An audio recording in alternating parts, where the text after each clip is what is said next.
आज के इस वीडियो में हम बात करने जा रहे हैं गोलीय लेंसों द्वारा प्रकाश के अपवर्तन के विषय में। Refraction through spherical lenses.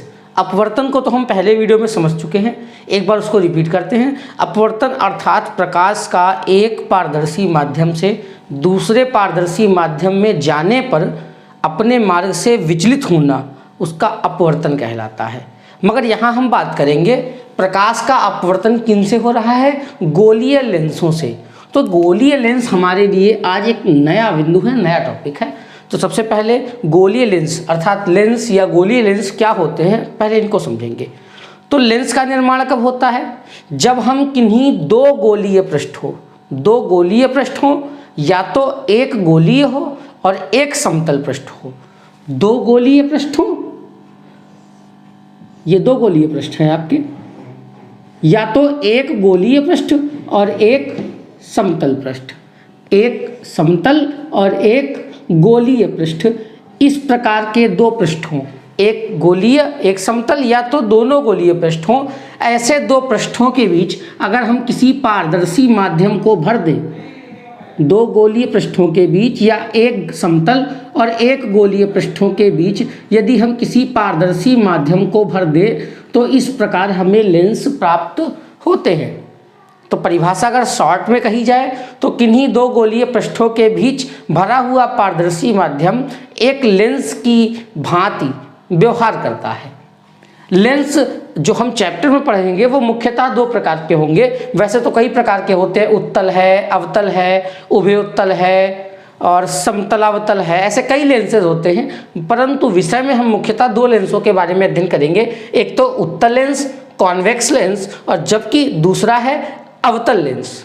तो उत्तल लेंस को हम सबसे पहले समझते हैं। उत्तल लेंस क्या होता है, पहचानेंगे कैसे? अगर हम आपको हाथों में लेंस दें और लेंस को आप स्पर्श करें, अगर बीच का भाग मोटा हो और किनारों का भाग पतला हो तो हम उसको उत्तल लेंस कहते हैं। उत्तल लेंस में क्या होता है, इसकी प्रकृति जो होती है वो अभिसारी कन्वर्जेंट प्रकृति का होता है। अभिसारी प्रकृति हम लोगों ने दर्पण में भी समझी थी कि समांतर आने वाले प्रकाश को जो एक बिंदु पर केंद्रित कर दे उसको अभिसारी कहते हैं। तो उत्तल लेंस जो होता है अपने मुख्य अक्ष के समांतर आने वाली किरणों को किसी एक बिंदु पर फोकस कर देता है। इसी कारण यह उत्तल लेंस अभिसारी प्रकृति का होता है, कन्वर्जेंट बिहेवियर का होता है। उत्तल लेंस पहचान कैसे करेंगे? बीच में मोटा रहेगा और किनारों पर यह लेंस पतला होगा। अगर उपयोग की बात करें तो सबसे ज़्यादा तो हम मैक्सिमम उत्तल लेंस का प्रयोग करते हैं। साधारण अगर हम बात करें किसी व्यक्ति को दूरदृष्टि दोष है तो वो किस लेंस का प्रयोग करेगा? उत्तल लेंस का प्रयोग करेगा। बुजुर्गों को देखा होगा समाचार पढ़ने के लिए हाथ में एक सरल सूक्ष्मदर्शी लिए रहते हैं, उसमें भी उत्तल लेंस का प्रयोग होता है। जो लैब में हमें सूक्ष्मदर्शी मिलती है, संयुक्त सूक्ष्मदर्शी, उसमें भी लेंस जो है वो उत्तल लेंस का प्रयोग करते हैं। दूरदर्शी टेलीस्कोप बनाने के लिए भी उत्तल लेंस का प्रयोग करते हैं। डॉक्टर जो हैं आँख, नाक, कान, गले आदि के डॉक्टर अंदर की वस्तुओं को बड़ा करके देखने के लिए भी उत्तल लेंस का ही प्रयोग करते हैं। घड़ी बनाने वालों को हमने देखा होगा, वो घड़ी बनाते समय एक छोटी सी डिबिया जैसी वस्तु को अपनी आंखों पर लगा लेते हैं, जिनसे वो छोटे छोटे पुर्जों को बड़ा करके देख लेते हैं। वह भी उत्तल लेंस का ही प्रयोग करते हैं। और ऐसे कई जगह जहां पर प्रकाश को एक बिंदु पर केंद्रित करना हो या प्रकाश के कारण किसी वस्तु के प्रतिबिंब को बड़ा करके देखना हो, उन सभी स्थानों पर हम उत्तल लेंस का प्रयोग करते हैं। दूसरी बात करते हैं अवतल लेंस के बारे में। तो अवतल लेंस क्या होता है? अगर छूकर देखने की बात करेंगे, अगर आपको लेंस दे दिया जाए तो आप कैसे पहचानेंगे कि लेंस अवतल लेंस है? तो हम अगर लेंस को छुएंगे तो बीच में तो वह पतला होगा और किनारों पर मोटा होगा। इस प्रकार का लेंस क्या कहलाएगा? अवतल लेंस। और अवतल लेंस की प्रकृति कैसी होती है? तो अपसारी। अपसारी का मतलब फैलाना। यह समांतर आने वाली किरणों को अपने चारों दिशाओं में फैला देता है और इस प्रकार की प्रकृति के कारण इसको हम अपसारी या डाइवर्जेंट बिहेवियर का लेंस कहते हैं। अगर इस किरणों को पीछे पर बढ़ाएं तो किसी एक बिंदु से आती हुई प्रतीत होती हैं। तो यह लेंस क्या है? अवतल लेंस है। और अवतल लेंस का प्रयोग कहाँ कहाँ किया जाता है? तो खगोलीय दूरदर्शी अगर है तो वहाँ पर अवतल लेंस का प्रयोग करेंगे। और जिन व्यक्तियों को निकट दृष्टि दोष है उनके प्रयोग, उनके काम में भी, उनके चश्मे को बनाने में भी हम अवतल लेंस का प्रयोग करते हैं। अब हम बात करेंगे लेंस से संबंधित कुछ परिभाषाओं के बारे में। हम लोगों ने दर्पण को पढ़ा था, दर्पण से संबंधित कुछ परिभाषाएं हम लोगों ने देखी थी। इसी प्रकार लेंस से संबंधित भी कुछ परिभाषाएं हैं और कई अधिकतर परिभाषाएं तो दर्पण से मिलती जुलती हैं, केवल थोड़ा सा रूपांतरण है। अगर आपने उस वीडियो को अच्छे से समझा है तो इसको समझने में आपको कोई दिक्कत नहीं होगी। एक बार इसको अच्छे से समझते हैं। पहला जो परिभाषा है वो वक्रता केंद्र की है। वक्रता केंद्र आखिर ये क्या है? तो हमने भी बात की थी कि लेंस जो है वो किन्हीं गोलीय पृष्ठों से मिलकर बना होता है। तो गोलीय पृष्ठ, जिन गोलीय पृष्ठों से लेंस बना है, जिन गोलीय पृष्ठों से लेंस बना है उस गोलीय पृष्ठ के केंद्र को हम उस लेंस का वक्रता केंद्र कहते हैं। मगर ध्यान देंगे कि लेंस में हमने दो गोलीय पृष्ठों की बात की थी, अतः लेंस में दो गोलीय पृष्ठ होने के कारण इसमें वक्रता केंद्र की संख्या भी 2 होती है। एक तो वक्रता केंद्र C1 होता है, ये अवतल उत्तल लेंस है और ये अवतल लेंस। देखिए C1 ये आपका प्रथम वक्रता केंद्र है और यहाँ C2 ये आपका द्वितीय वक्रता केंद्र है। और जिस वक्र पृष्ठों से यह लेंस बना है उन वक्र पृष्ठों की त्रिज्याओं को हम इस लेंस की वक्रता त्रिज्या भी कहते हैं। क्योंकि 2 पृष्ठ हैं अतः वक्रता त्रिज्याएं भी यहाँ पर 2 होंगी, जिनको R1, R2 से रिप्रेजेंट करते हैं। जिन गोलीय पृष्ठों से यह लेंस बना है उन गोलीय पृष्ठों के केंद्र को वक्रता केंद्र और उसकी त्रिज्या को वक्रता त्रिज्या कहते हैं। क्योंकि लेंस में 2 गोलीय पृष्ठ हैं अतः इसमें 2 वक्रता केंद्र होंगे और 2 ही आपकी वक्रता त्रिज्याएं होंगी। जबकि दूसरा बिंदु जो है वो प्रकाशीय केंद्र है। तो प्रकाशीय केंद्र क्या होता है? साधारण रूप से लेंस में मध्य बिंदु को, लेंस के मध्य बिंदु को हम उसका प्रकाशिक केंद्र कहते हैं। एक और बात ध्यान रखेंगे, प्रकाशिक केंद्र वह केंद्र होता है जिससे होकर जाने वाली प्रकाश किरण बिना विचलित हुए अपने मार्ग में आगे की ओर निकलती चली जाए। अर्थात कोई प्रकाशिक किरण अगर प्रकाशिक केंद्र से होकर जाएगी तो वह कभी भी विचलित नहीं होगी। लेंस के यहाँ इस बिंदु को, जिस बिंदु से जाने वाली प्रकाशिक किरण कभी विचलित नहीं होती, उसको प्रकाशिक केंद्र कहते हैं। साधारण शब्दों में लेंस के मध्य बिंदु को हम प्रकाशिक केंद्र कहते हैं। अब बात करेंगे मुख्य अक्ष की। तो प्रकाशिक केंद्र और वक्रता केंद्र से होकर जाने वाली, प्रकाशिक केंद्र और वक्रता केंद्र से होकर जाने वाली सरल रेखा मुख्य अक्ष कहलाती है। क्या है?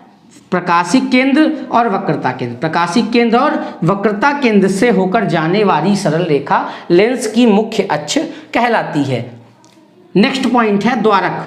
तो द्वारक क्या होता है? तो जो लेंस गोलीय लेंस है उस गोलीय लेंस के व्यास को, गोलीय लेंस के व्यास को हम उसका द्वारक कहते हैं। द्वारक का मतलब समझ गए?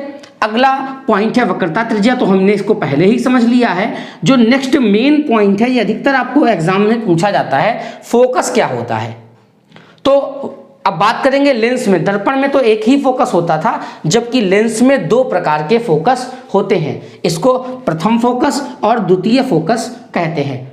इन फोकस को हम चित्र के माध्यम से समझेंगे। तो प्रथम फोकस को पहले हम समझते हैं। प्रथम फोकस क्या है?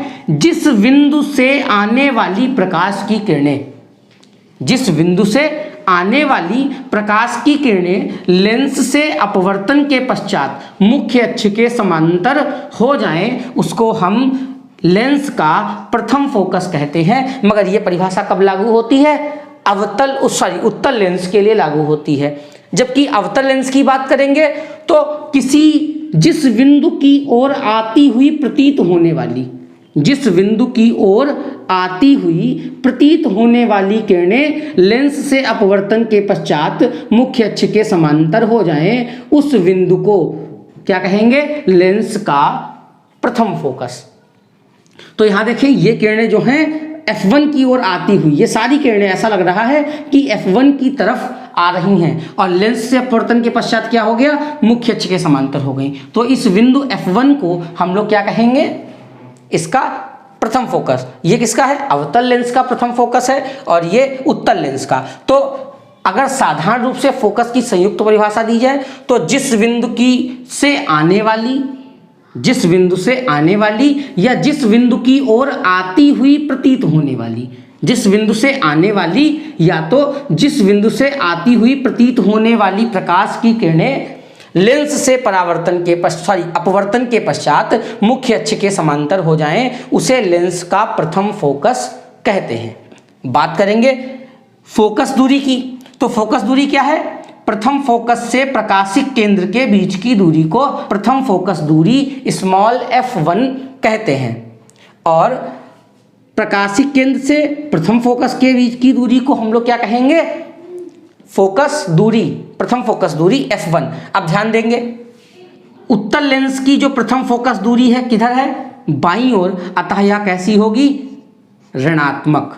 जबकि अवतल लेंस की प्रथम फोकस दूरी किस ओर है, दाईं ओर, अतः यह कैसी होगी, धनात्मक। तो ये भी ध्यान रखेंगे, अवतल लेंस की फोकस दूरी ऋणात्मक और उत्तल लेंस की फोकस दूरी धनात्मक होती है। अगले पॉइंट पे बात करेंगे द्वितीय फोकस की। तो द्वितीय फोकस क्या होता है, मुख्य अक्ष के समांतर आने वाली प्रकाश की किरणें, मुख्य अक्ष के समांतर आने वाली प्रकाश की किरणें लेंस से अपवर्तित होने के बाद जिस बिंदु पर वास्तव में जाकर मिलती हैं या तो जिस बिंदु पर मिलती हुई प्रतीत होती हैं, जिस बिंदु पर मिलती हुई, देखो ये किरणें अपसारित हो रही थी, फैल रही थी, इनको पीछे बढ़ाया तो F2 पर मिलती हुई प्रतीत हुई, तो इसको हम लोग क्या कहेंगे, लेंस का द्वितीय फोकस। उत्तल लेंस में ये वास्तव में मिलेंगी और अवतल लेंस में ये मिलती हुई प्रतीत होंगी, तो इसको भी, और प्रकाशिक केंद्र से द्वितीय फोकस के बीच की दूरी को द्वितीय फोकस दूरी कहते हैं। प्रकाशिक केंद्र से द्वितीय फोकस बिंदु के बीच की दूरी को द्वितीय फोकस दूरी कहते हैं। एक और इम्पॉर्टेंट पॉइंट जो है वो हमको समझना है, जो यहाँ पर लिखा नहीं है, अब लिख देते हैं, फोकस तल। ये भी कभी कभी पूछ दिया जाता है एग्जाम्स में। तो फोकस तल क्या होता है, ध्यान देंगे, किसी भी लेंस के फोकस से होकर जाने वाला ऐसा तल, एक पृष्ठ जो फोकस बिंदु से होकर जाए, किसी भी लेंस के फोकस से होकर जाने वाला ऐसा तल या पृष्ठ जो मुख्य अक्ष के लंबवत हो। मुख्य अक्ष के साथ यह तल कितना कोण बनाएगा, 90 डिग्री का। तो किसी भी फोकस से होकर जाने वाला ऐसा तल जो मुख्य अक्ष के लंबवत हो, उसका प्रथम फोकस तल कहलाता है। तो आज के इस वीडियो में हमने लेंस और उनसे संबंधित परिभाषाओं को समझा। अगले वीडियो में हम बात करेंगे लेंस से बनने वाले प्रतिबिंबों को समझने के लिए उनके नियम और प्रतिबिंबों की स्थितियों के बारे में।